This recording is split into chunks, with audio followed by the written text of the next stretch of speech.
Students, today we are going to discuss retinal arterial occlusive disease. As you must be remembering that last time we have discussed venous occlusions involving the retina. Today we will be discussing arterial occlusive disease involving the retina. In etiology, we will discuss the blood supply also. Outer retina is supplied by ciliary arteries via choriocapillaries, and the inner retina is supplied by the central retinal artery. So, retina is dual blood supply. Outer retina by ciliary arteries via choriocapillaries. Inner retina is by central retinal artery. Ophthalmic artery gives rise to both central retinal artery, its first branch, and the ciliary arteries. Ciliary arteries also supply the anterior segment via the muscular branches supplying to the rectus muscles. Now, when we discuss the topic of arterial occlusion, you must remember the two factors. One is embolism and other is thrombosis. So, atherosclerosis related embolism and thrombosis, they are thought to be responsible for the majority of the cases of retinal artery occlusion. But the proportion of cases due to each of these is unknown. So, in simple terms, thromboembolism is the main reason of central retinal artery occlusion or other arterial occlusive disease of the retina, and the cause of this thromboembolism is majority of the cases is atherosclerosis, which involves the carotid circulation leading to thromboembolism. The origin of emboli is most commonly an atheromatous carotid plaque.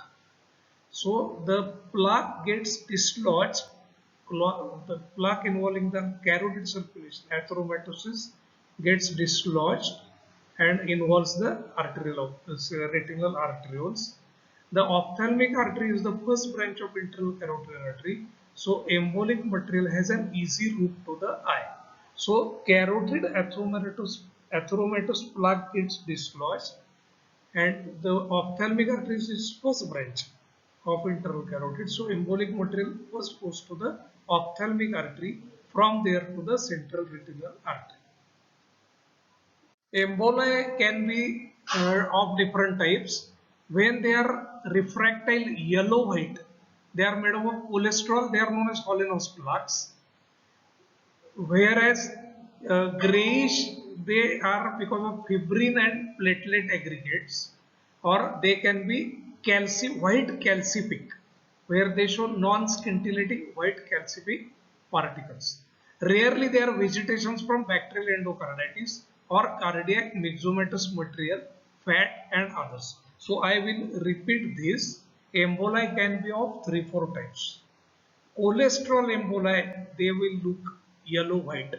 They are known as Hollenhaus plaques.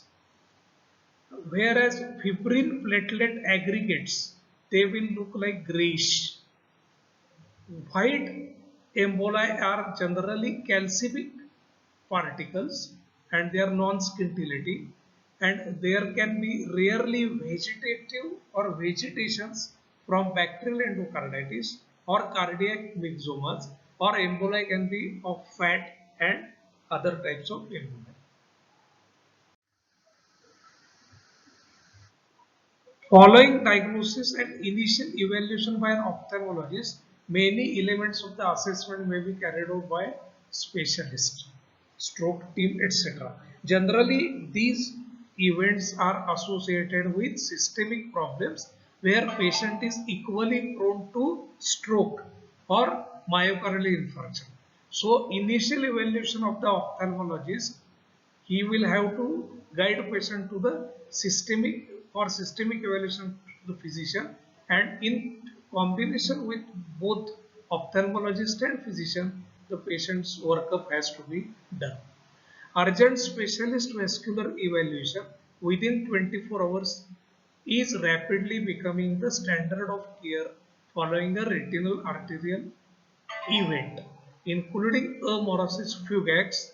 The risk of stroke is high in first few days after a transient ischemic attack. What this sentence means is, if patient has retinal arterial event like CRA occlusion or branch arterial occlusion, or if he has symptoms suggestive of pleomorosis, fugax, that is transient ischemic attack, transient obscuration of vision, this patient has high risk of developing stroke within first few days.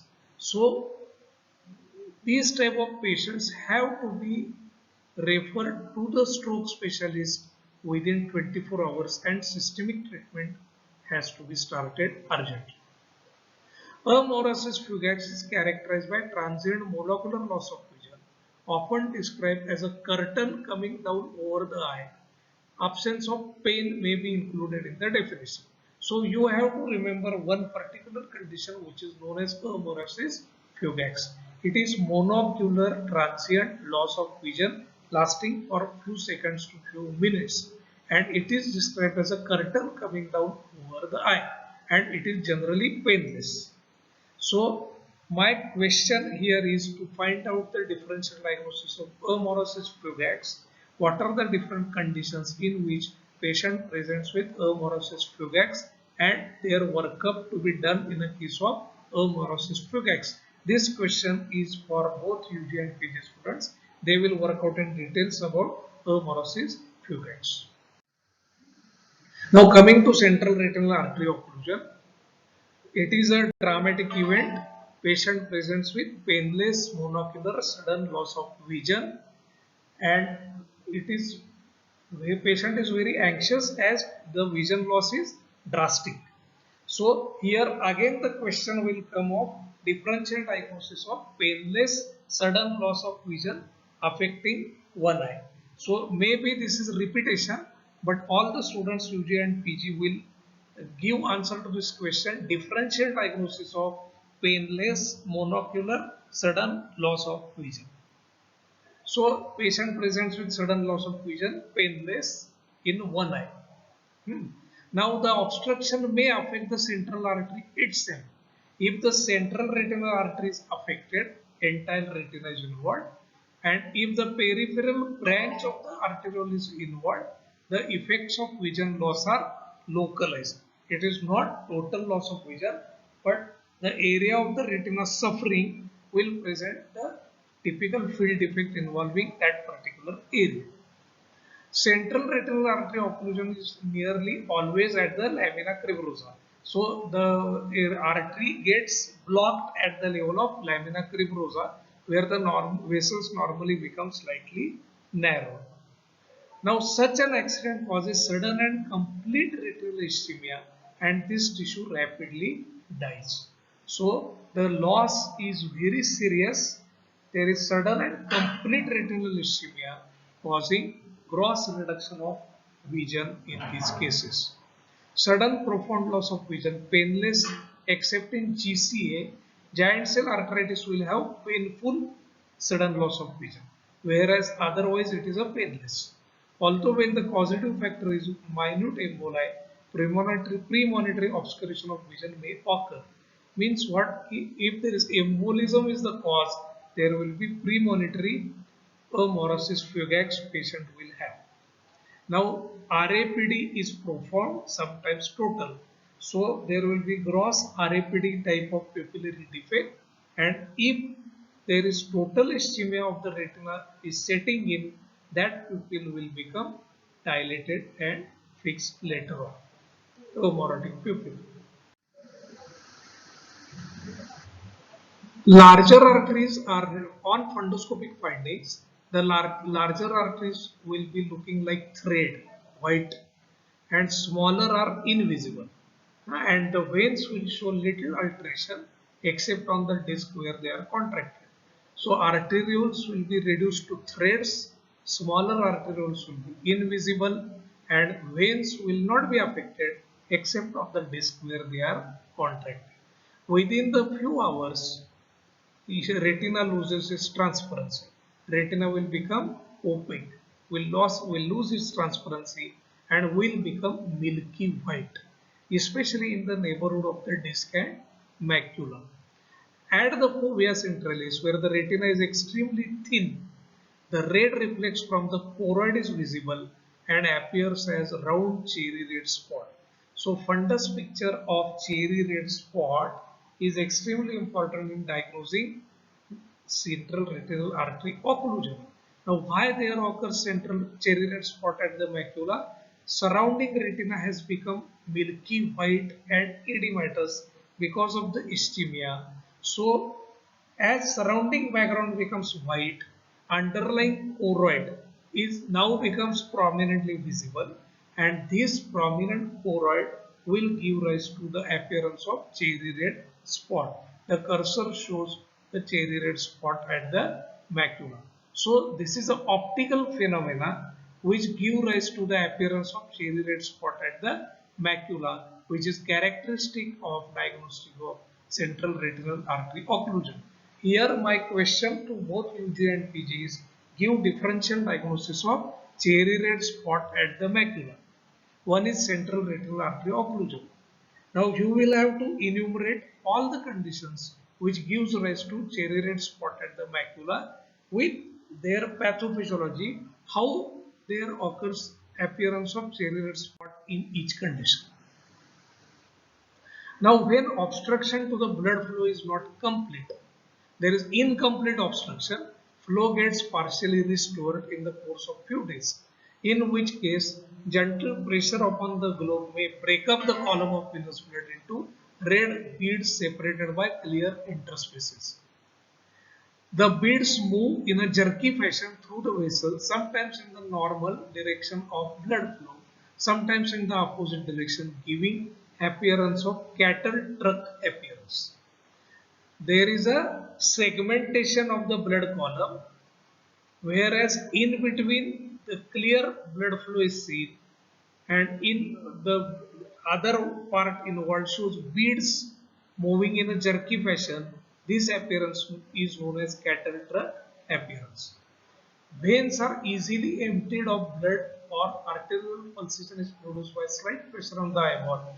It is evidence of incomplete blockage. So cattle truck appearance and easy emptying of the veins because of the pressure are evidences of incomplete blockage of the obstruction.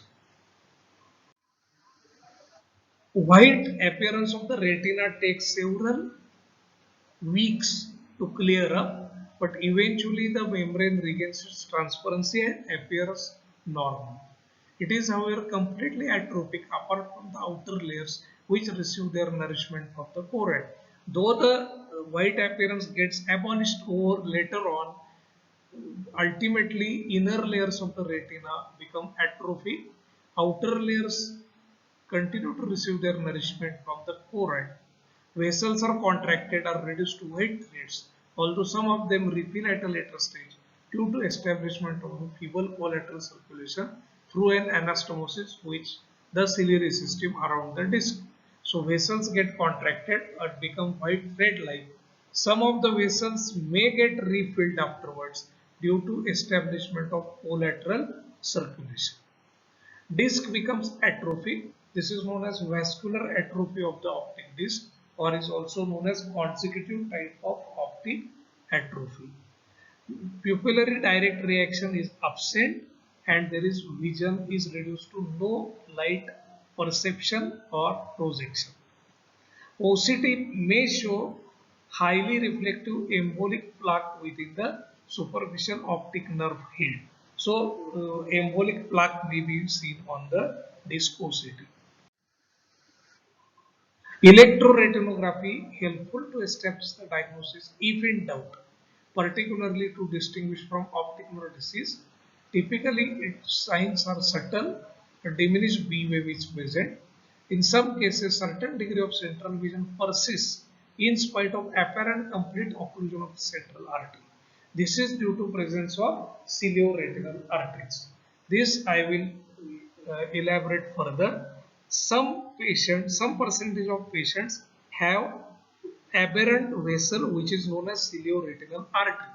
If the patient is having cilioretinal artery present on their retinas, that acts as a benefit to them in case of CRA occlusion. Because if CRA occlusion hits those patients, because of presence of cilioretinal artery, which never gets blocked in these patients because this is a branch of ciliary artery. Ciliary circulation, cilioretinal artery is a branch of posterior ciliary artery. So if CRA strikes in those patients, cilioretinal artery in those cases acts as a beneficial element because supply of cilioretinal artery to the macular region is preserved and this escapes occlusion. So in these cases certain degree of central vision persists. So I will repeat this again. CRA occlusion generally has very bad prognosis, but few patients may have aberrant branch of cilioretinal artery. In these cases, even if CRA occlusion takes place, the cilioretinal artery is working normally, providing supply to the central macula. So in these cases, central vision persists in spite of complete occlusion of CRA artery.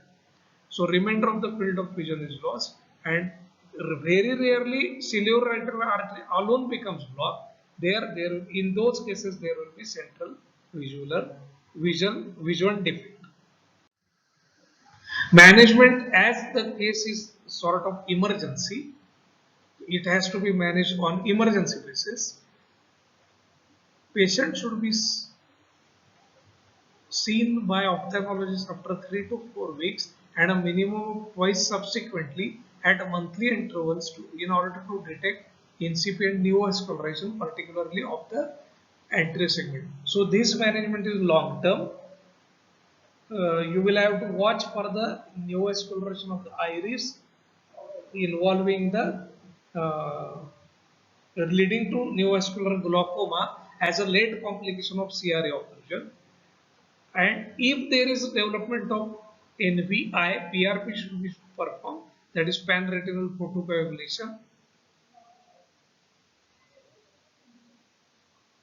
It has to be performed. Normal result of CRA occlusion is blindness. Branch retinal artery occlusion, only the area supplied by the branch is affected. In the early stages, corresponding scotoma involving the sector is seen. RAPD is often present. Review in 3 months is warranted to review the appearance of the fundus, visual fields and prognosis. Cilioretinal artery occlusion is present in 15 to 50% of eyes, providing the central macula with a second arterial supply. Its main importance is when present, it may facilitate preservation of central vision following CRA occlusion. Treatment of acute retinal artery occlusion is an emergency because it causes irreversible vision loss. Theoretically, timely dislodgement of thrombus or emboli may ameliorate subsequent visual loss. To achieve this, following treatments have been tried. These treatments have to be tried within 24 to 48 hours duration. Supine posture, it improves ocular perfusion, should always be implemented. Massage using 3-mirror contact lens, it allows direct artery visualization. So ocular massage has to be tried. Antechamber paracentesis, tapping of aqueous from the antechamber with 27 gauge needle and withdraw 0.1 to 0.2 ml of aqueous helps creating hypotony and improving the blood supply and dislodgement of emboli. So antechamber paracentesis, topical apraglutidine or tibolol or intravenous acetazolamide 500 milligram. It is tried to achieve more sustained lowering of intraocular pressure. Sublingual isosorbide dinitrate to induce vasodilatation is tried. Breathing of high oxygen 95% plus carbon dioxide 5% mixture, which is known as carbogen or also known as hyperbaric oxygen, also helps in restoring the blood supply. Rebreathing into a paper bag or giving hyperosmotic agents, mannitol or glycerol, also helps in IOP lowering, or transluminal endoacyclical embolysis. Embolectomy has been advocated for BRAO or CRAO, in which occluding embolus is visible and shots of 0.5 to 1 millijoule or higher are applied. or thrombolysis by giving heparin or warfarin in consultation with physician has been tried in CRA occlusion. Systemic management in the form of antiplatelet or oral anticoagulation or carotid endarterectomy may be indicated.